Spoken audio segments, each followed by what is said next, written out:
24.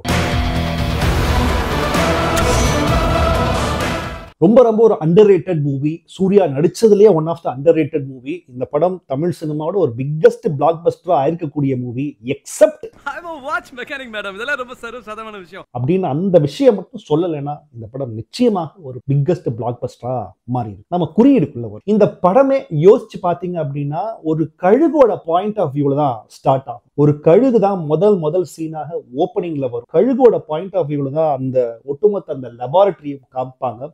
சூர்யாவை காமிப்பாங்க. அவங்க ஃபேமிலியை இன்ட்ரடியூஸ் பண்ணுவாங்க. சூர்யா எதை நோக்கி அவர் ஒர்க் பண்ணிட்டு இருக்காரு, டைம் டிராவல், அந்த மிஷன் டைம் டிராவல் விஷயத்தை நோக்கி தான் ஒரு சயின்டிஸ்டாக சூர்யா இருக்கிறார், சேதுராமன் இருக்கிறார் அப்படின்ற ஒரு கழுகு பாயிண்ட் ஆஃப் வியூல தான் ஒட்டுமொத்த கதையும் ஆரம்பிக்கும்.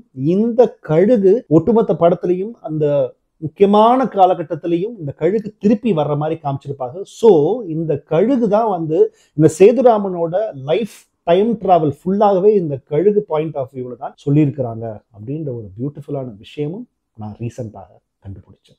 இது நீங்கள் ஒத்துக்கிறீங்களா அப்படின்னா கமெண்ட் பண்ணுங்க. இல்லை இதுக்கு இன்னொரு வேற ஏதாவது தியரி இருக்கு அப்படின்னா அதையும் சொல்லுங்க.